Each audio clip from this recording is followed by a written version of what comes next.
Это что же, прихоть короля? Да. Но в таком случае я должен непременно предупредить монсеньора герцога Анжуйского о своем отъезде. Мы сообщим герцогу. Не тратьте на это драгоценное время, господин главный лорд. Вы уже слышали? Король приказал выехать немедленно.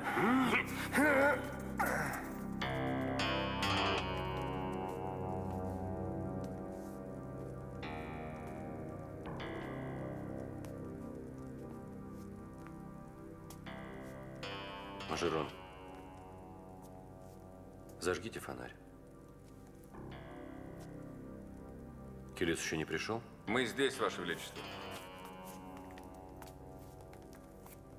Все в порядке? Да, государь. Правда, главный ловчий несколько неохотно покидал Лувр. Следуйте за мной.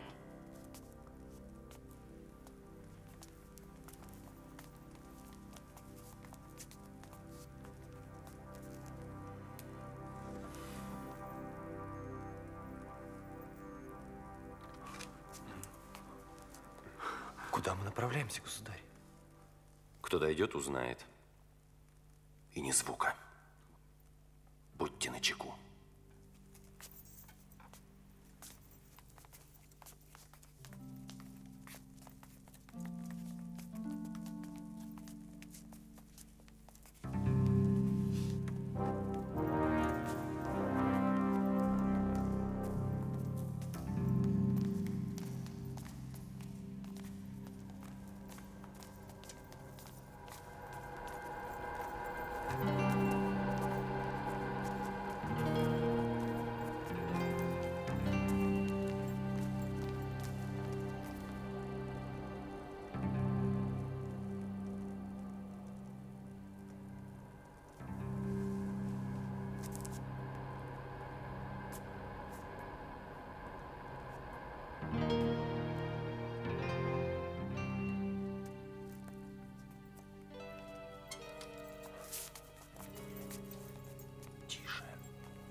Что это значит?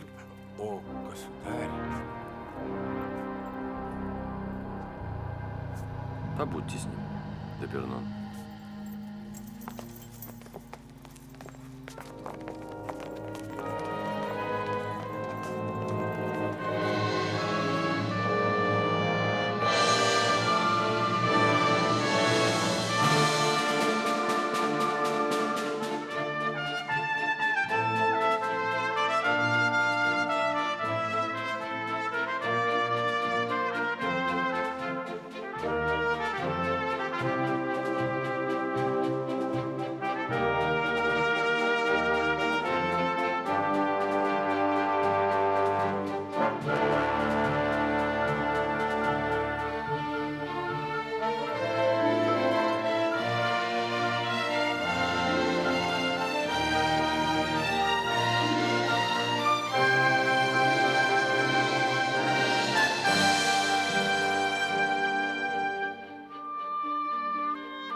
Государь, честь, которую вы мне удостаиваете, так неожиданно, что она... Что она пугает, не так ли?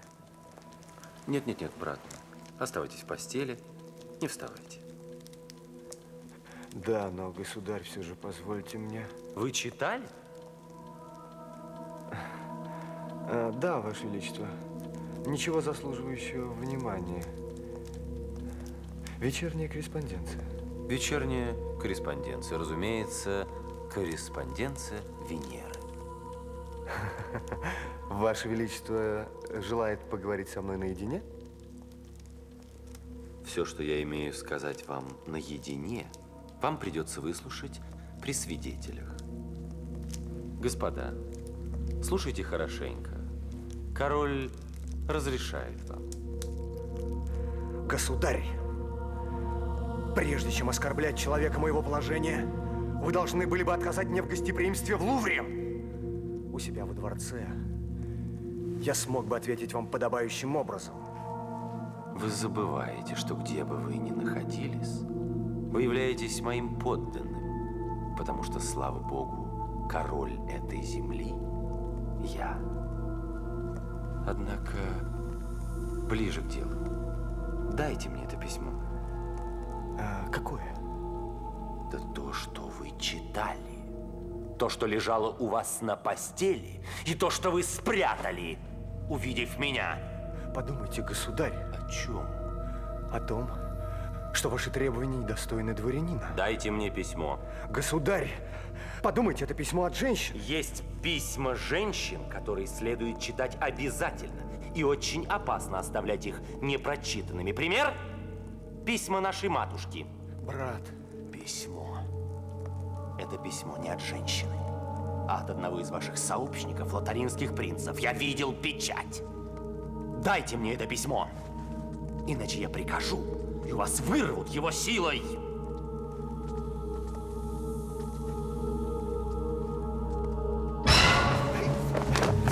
помогите!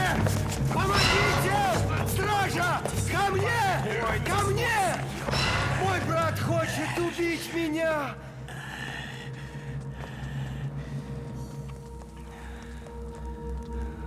Нет, я не собираюсь убивать вас, брат. Вы пытались бороться, вы проиграли. Так признайте себя побежденным.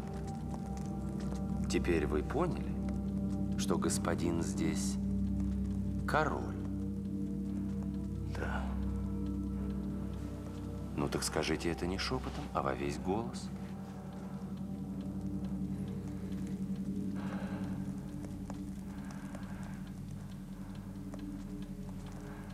Я говорю это, брат. Я объявляю об этом. Ну тогда дайте мне письмо, которое вы только что пытались сжечь. Вы слышите? Король приказывает вам дать ему письмо.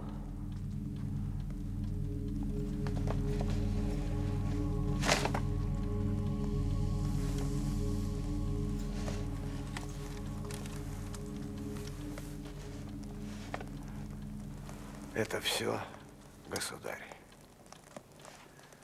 Нет, сударь. Из-за сегодняшних беспорядков, к счастью, они не имели пагубных последствий, вам придется посидеть в этой комнате до тех пор, пока мои подозрения на ваш счет не развеются окончательно. Помещение вам знакомо. Оно удобно и не особенно напоминает тюрьму. Да и общество у вас будет приятным, поскольку эти господа будут охранять вас. А мои друзья...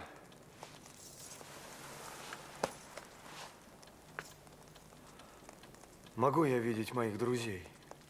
А кого вы называете своими друзьями?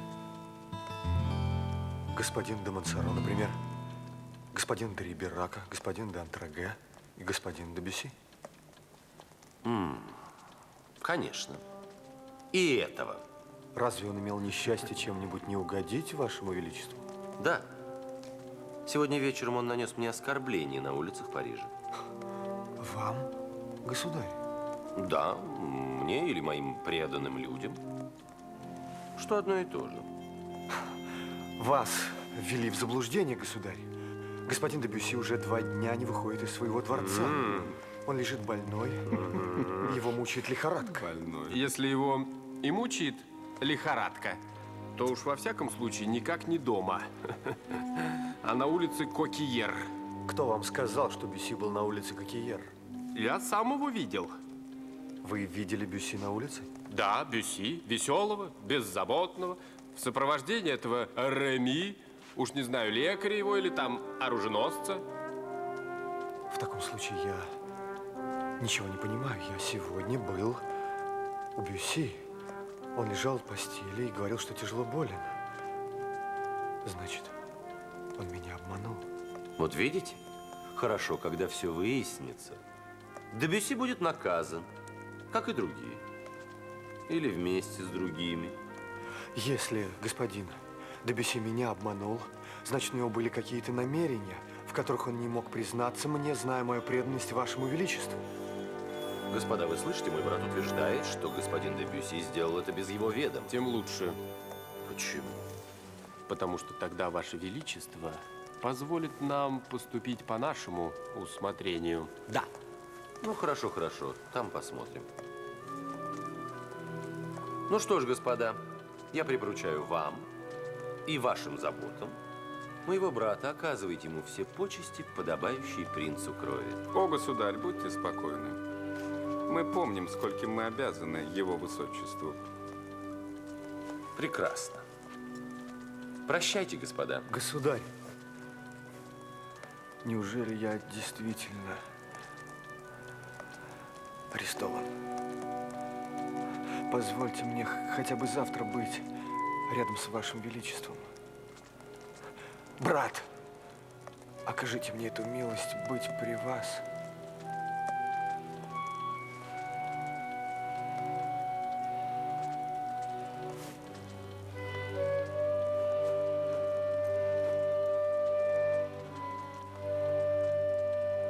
Нет, сударь. Мне угодно, чтобы вы остались здесь. Государь! Такова воля короля. И этого для вас должно быть достаточно.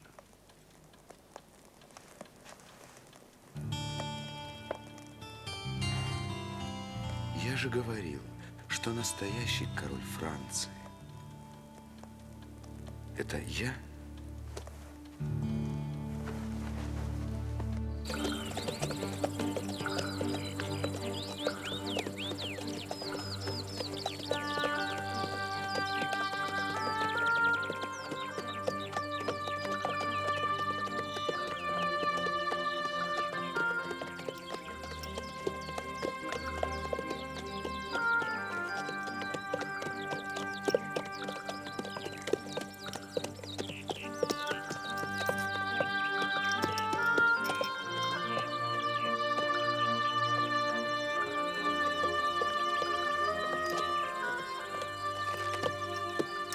Девочка моя, что ты все время останавливаешься?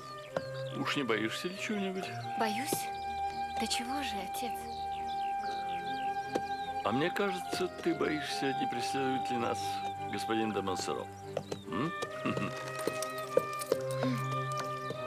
Да, это так.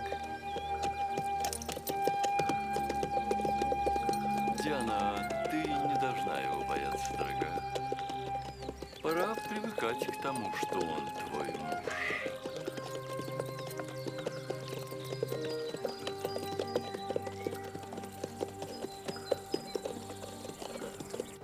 Ах ты мой красавец.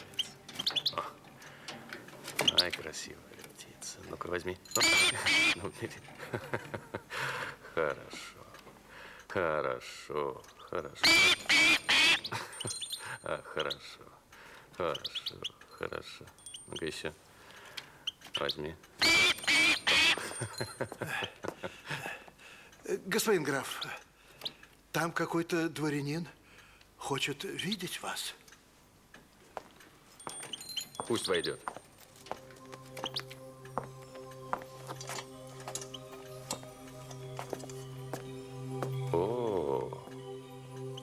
Шико?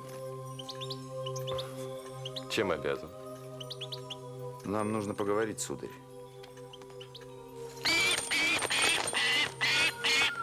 Оставьте нас.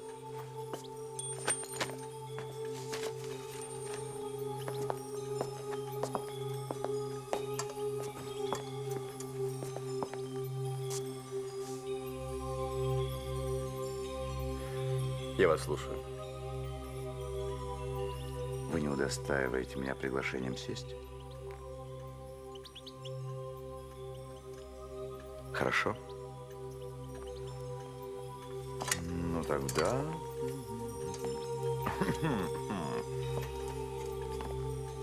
Я усажу себя сам.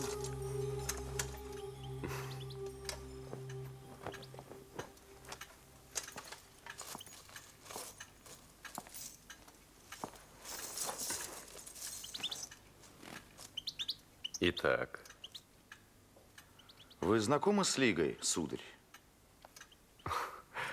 я о ней много слышал, господин Шико. Тогда вы должны знать, что это объединение честных христиан, которые собрались для того, чтобы благочестиво уничтожить своих ближних, гугенотов. Вы состоите в Лиге, сударь? Я – да.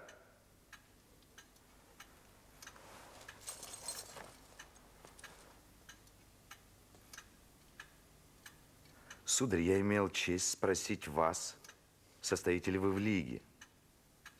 Вы меня понимаете? Господин Шико, я очень не люблю вопросов, смысла которых я не понимаю. И, естественно, не люблю людей, их задающих. Поэтому будьте любезны, перемените тему разговора, и ради приличия я подожду несколько минут. За несколько минут можно наболтать с 3 короба. Если герцог Анжуйский принадлежит к Лиге, сударь, то вам этой участи не избежать. Вы его правая рука, черт побери. Нет, Лиге не понравится, чтобы ее главарь был однорукий. Ну и что дальше, господин Шико? Дальше? Дальше. А дальше, господин де Бюсси, вас ждет та же участь, что его высочество. Да. И что же произошло с герцогом Анжуйским? Ближе к делу. А ближе некуда, маленькая моя. Что вы думаете по поводу Бастилии, господин де Бюсси? Прекрасное место для размышлений. Бастилия? А почему вы говорите о Бастилии? Потому что в данную минуту, сударь, вас должны были арестовать. У меня даже где-то был приказ, чтобы припроводить вас туда. Хотите поглядеть? Меня в Бастилию? За что? Сударь, я не люблю бессмысленных вопросов. Если вы позволите мне продолжить, я не люблю людей, которые мне их задают. Поэтому я с большим удовольствием позволю сделать с вами все то, что сделали с вашим господином герцогом Анжуйским. Где герцог, господин Шико? В тюрьме. В Бастилии? Нет, пока в Лувре. И 4 моих доблестных друзей не спускают с него глаз. Господин де Шомберг, которого окунули вчера, как вы знаете, в синюю краску. Господин де Пернон, желтый с перепугу. Господин де Келюс, красный от гнева. И господин де Мажерон, бледный со скуки. Прелестное зрелище, если еще учесть, что герцог Анжуйский начинает зеленеть от страха. Господин Шико, мне кажется, что вы все-таки хотите оказать мне небольшую услугу. Ну, я думаю, что да. А вы как думаете? Но чем я обязан подобной милости? Ведь вы любите короля, а король меня не любит. Или вы спасаете меня сегодня, чтобы погубить когда-нибудь в другой раз, господин Шико?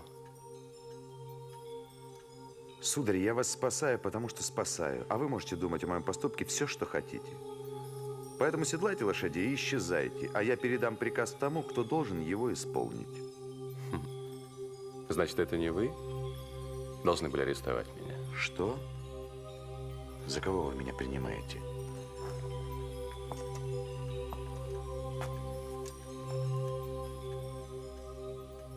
Я дворянин, сударь. И славный дворянин, господин де Шико. Черт возьми, я тоже так думаю. Реми. Реми ко мне. Слушаю, сударь. Наших лошадей. Они оседланы, господин граф. На редкость сообразительный молодой человек. Черт побери, я и сам так думаю. Так куда мы едем? Что вы думаете о Нормандии, сударь? Нет, это слишком близко. А что вы думаете о Фландрии? А это слишком далеко. Сударь, я полагаю, что на подходящем расстоянии находится Анжу. Не так ли, господин граф? Да. Пожалуй, мы поедем в Анжу. Сударь, после того, как вы сделали выбор и готовы выехать, я имею честь приветствовать вас. Поминайте меня в своих молитвах.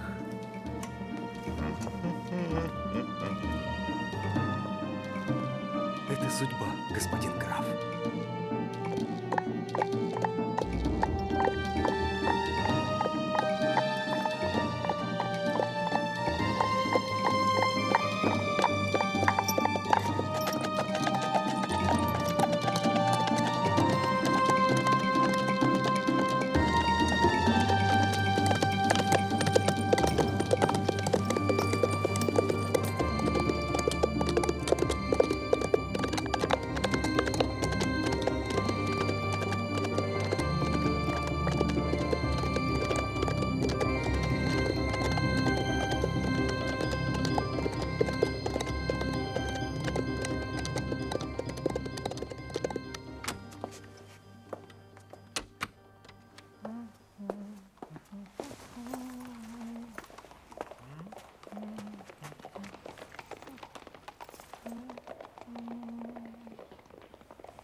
Господин Орельи, герцог де Гис.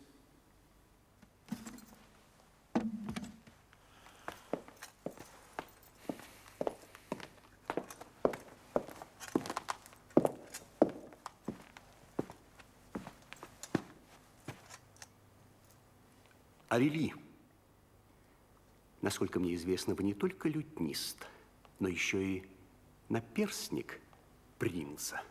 И вам известны все его тайны. Я хочу знать, где сейчас находится его высочество. По-моему, его высочество в Лувре, монсеньор. Я трижды посылал гонца во дворец и трижды получал ответ, что принц вернулся поздно и еще изволит почивать.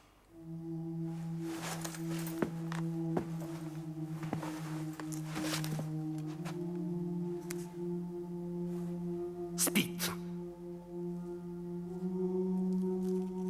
В 11 часов.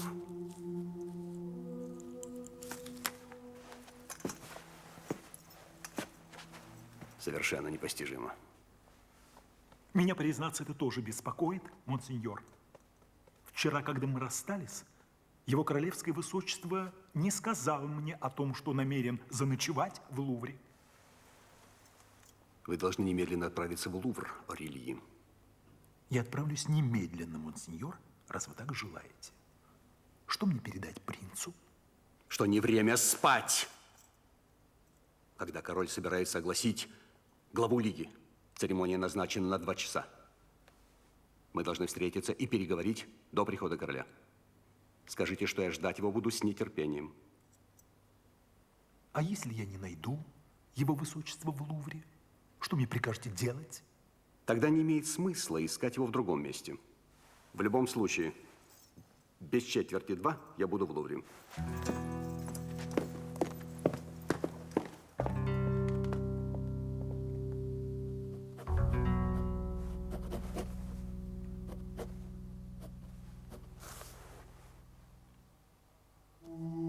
Ваше Высочество. Монсеньор. Вы невежливы.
Позвольте пройти, господин Шико. А, это вы, господин Арельи. Что вы тут делаете? Я играю в шахматы. Комбинация кажется сложная. Да. Меня беспокоит мой король. Вы знаете, господин Арельи, король в шахматах фигура никчемная и глупая. И если у него нет хороших советников, он долго не продержится. Правда, у него есть его шут, который приходит, уходит, имеет право стоять впереди него, позади него или рядом с ним. Как раз сейчас мой король и его шут находятся в наиопаснейшем положении. Какого черта вы, Шико, разбираете вашу комбинацию в покоях монсеньора? Я жду господина де Шомберга. Он у его высочества. Интересно. Но что делает господин де Шомберг у герцога Анжуйского? Я не знал, что они друзья. Он просит прощения у принца за дерзость, которую позволил себе вчера. В самом деле? Да. И ему велел это сделать король. Интересно. Ах ты мой хороший, мой мальчик, нарцисс. Ну, съешь еще кусочек. Ну, не стесняйся. Ой, как вкусно. Ой. Это вы, любезный господин Арельи? Что вы тут делаете, господин де Шомберг? Я? Дрессирую волкодава. А почему вы дрессируете вашего волкодава в покоях его королевского высочества? А потому что его королевское высочество назначило мне аудиенцию, но Келюс Каналия обошел меня. Как? Господин де Келюс тоже здесь? Да. Да вы проходите, любезный господин Арельи, проходите. Вы же здесь свой человек. Вас никто тут не обидит. И тебя никто не обидит, нарцисс. Это друг герцога Анжуйского. Вот видишь, это и есть тот самый господин Арельи. Он сам пришел. Как хорошо, а ты волновался. Все хорошо, нарцисс. Все идет по плану.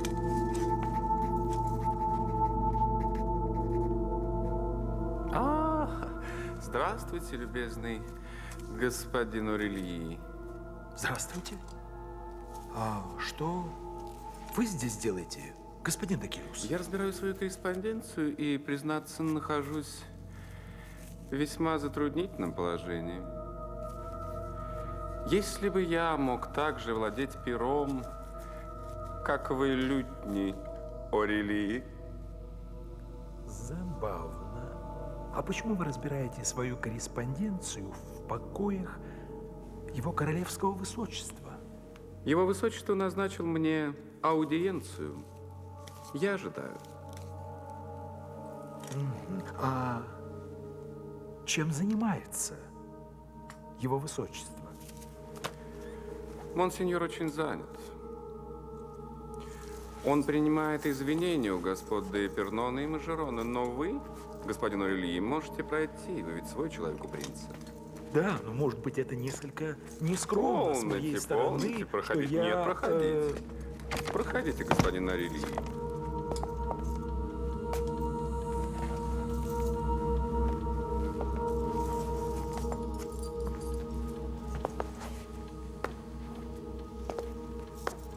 Ну что же вы остановились, господин Арельи?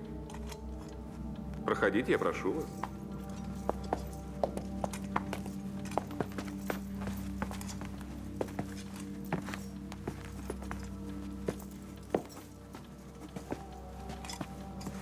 Господа, что все это значит? Любезный Арельи, окажите мне дружескую услугу. Отдайте мне вашу шпагу. Арельи, неужели ты не понимаешь, что я пленник? Чей? Короля. Ваше Высочество, я вам клянусь, если бы я подозревал, что вы бы захватили вашу лютню, чтобы развлечь его высочество. Но я позаботился об этом. Господин Орелий, отдайте нам вашу шпагу, а мы вам взамен лютню. Негодяй!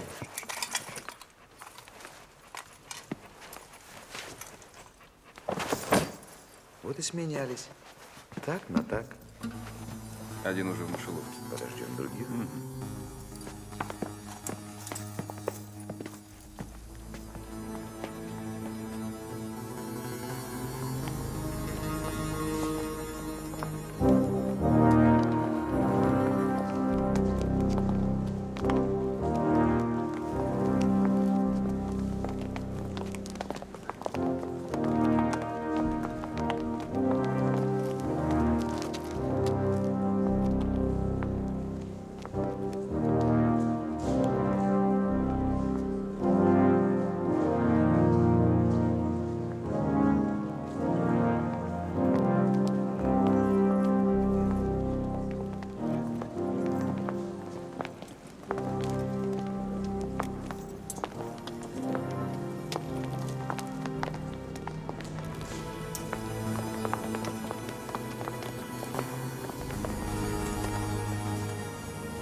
Кто с ним?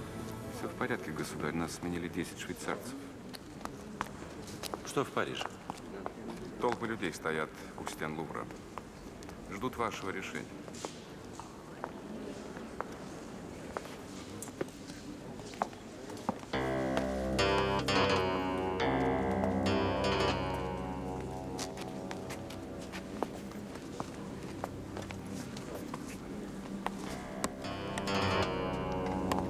Вот так раз.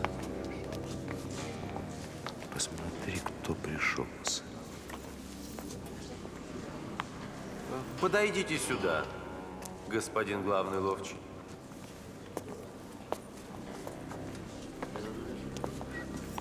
А почему вы в Лувре, сударь?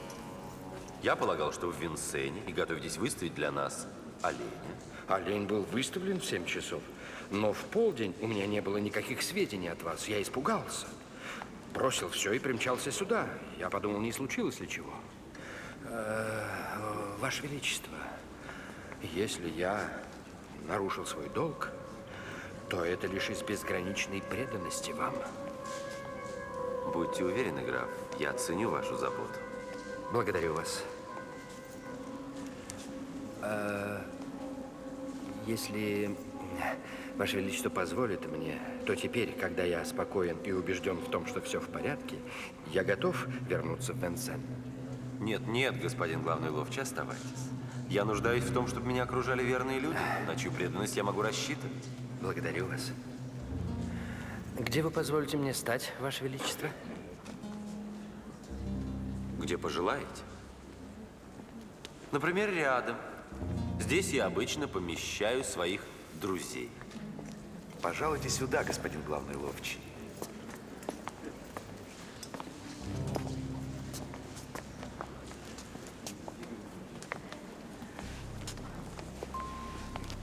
Знаешь, на кого охотится в данную минуту твой главный ловчий?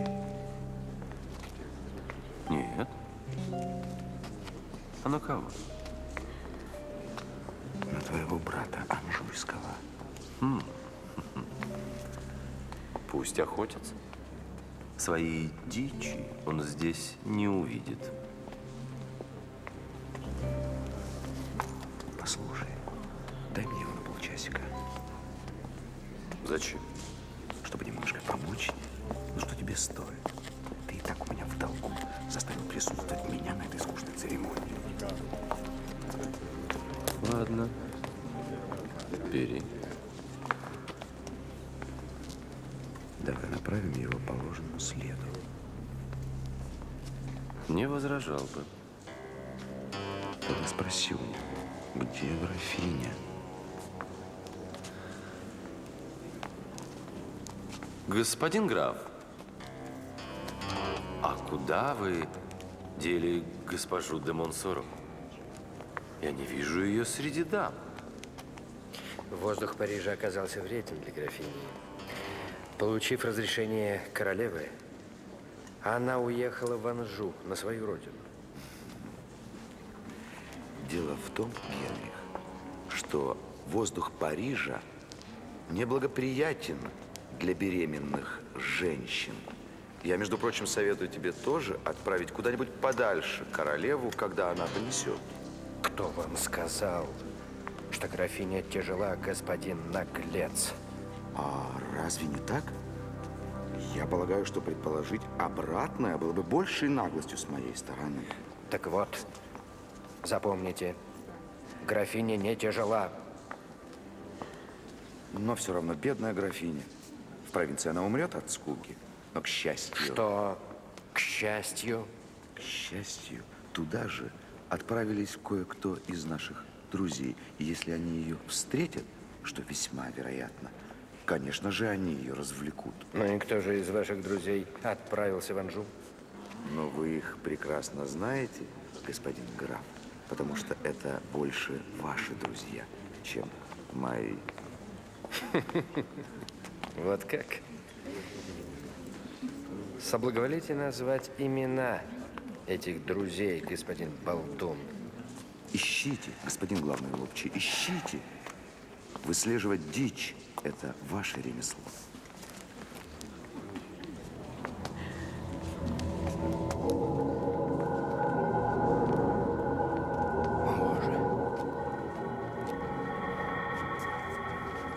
Герцог Анжуйский. Зверь обнаружен. Ату его! Ату!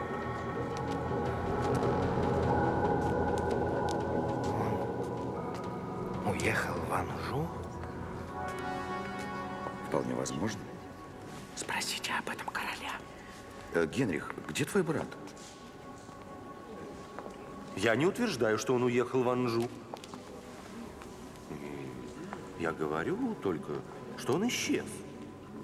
И даже самые близкие его друзья не знают, где его искать. О, Боже. Ну, возьмите себя в руки. Черт побери.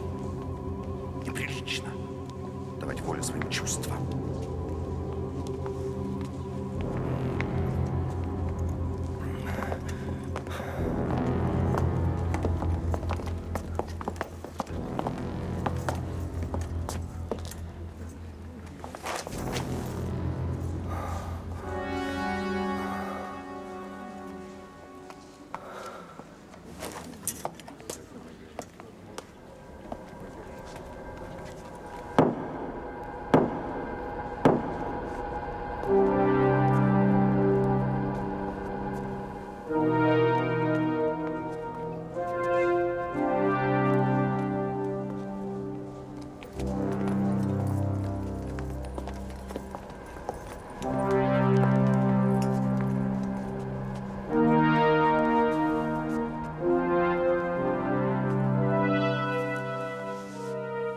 Господа, я с огромным вниманием прислушиваюсь к тому, что требует от меня Бог, и к тому, что требует от меня народ. Сплочение всех сил в единый союз во имя защиты веры является залогом благополучия моих подданных. Я это прекрасно понимаю, поэтому мне по душе совет, который дал мне мой кузен де Гис.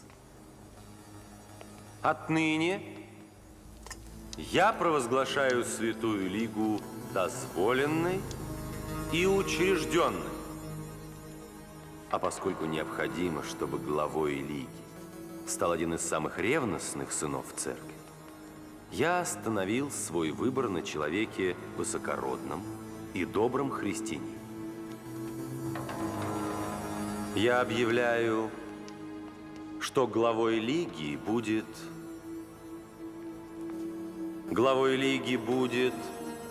Генрих III Валуа, король Франции.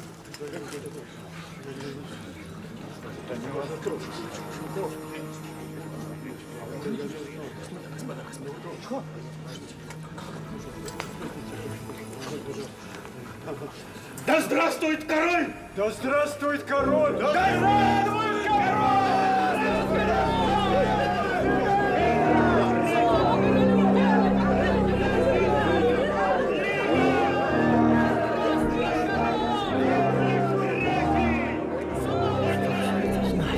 Этот народ невозможно понять. Вчера они ненавидели короля, а сегодня готовы сделать из него кумира.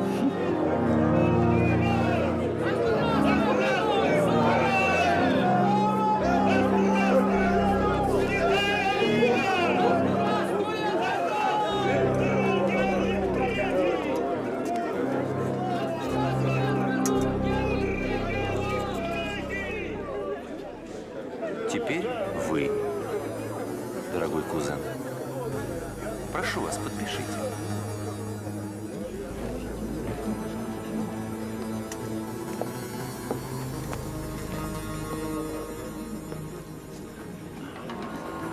Я думаю, оставаться здесь небезопасно. По-моему, надо уходить. Да, подождем брата в другом месте. Вот там, подо мной. Ну, а теперь передайте это господину де Шеврезу и герцогу Майенскому.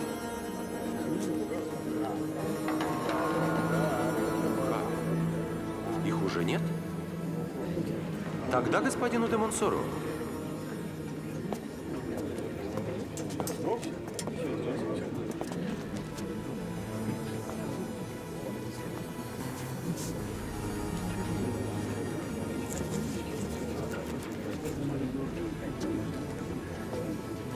Подождите, дорогой кузен.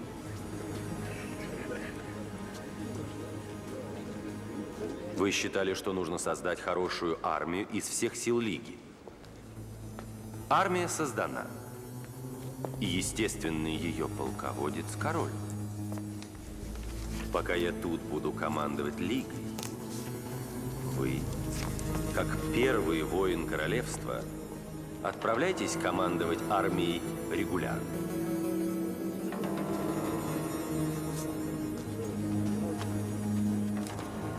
Возьмите патент.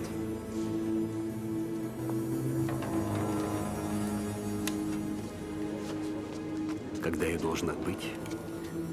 Немедленно.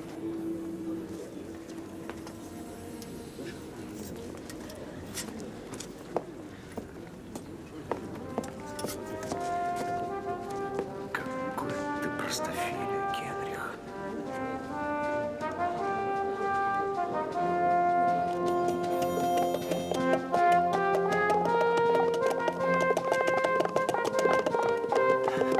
Не отставайте, сестра. Да, поторопимся. Король может передумать.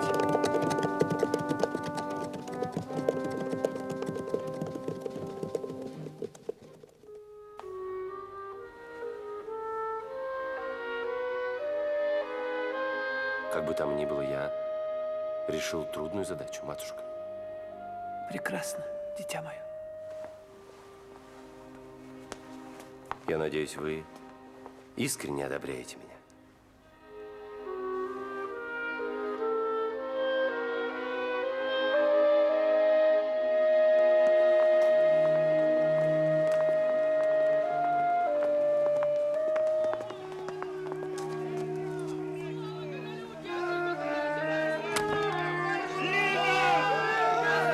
Они воображают, что завтра на них посыпется золото, как манна небесная. Клянусь смертью Христовой, Генрих, эти вопли восхищения тебя развратят. И ты забудешь, что короля отличает от остальных только высота его шляпы. Я хотел сказать король.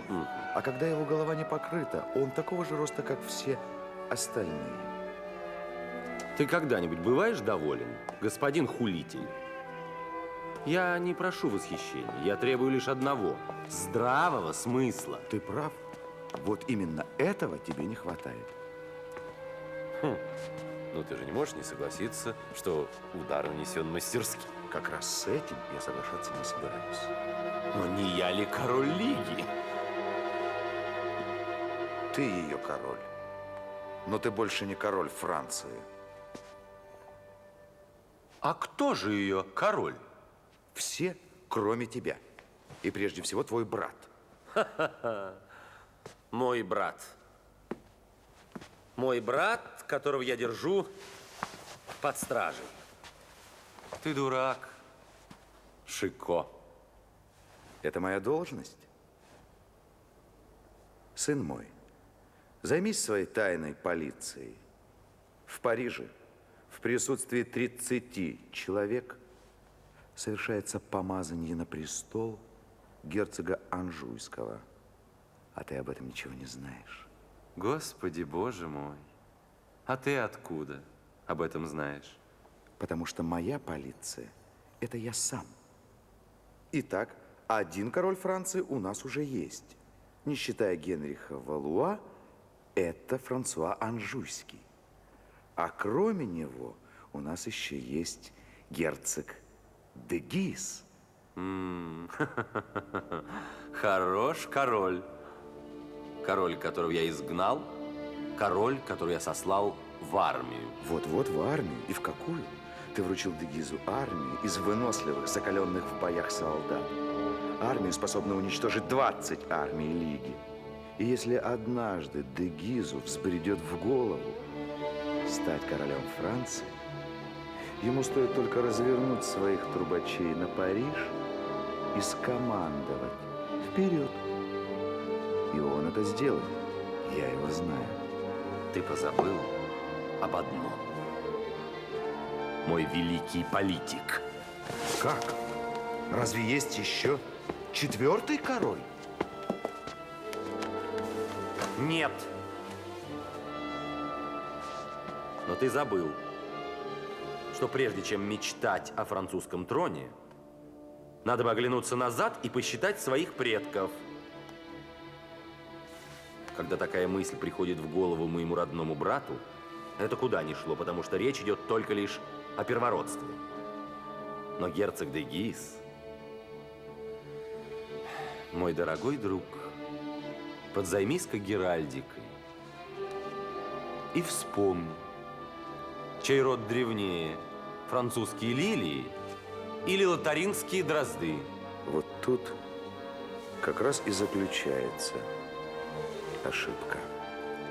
Потому что эти дрозды хотят взлететь так же высоко, как орел Цезаря. Посмотри это.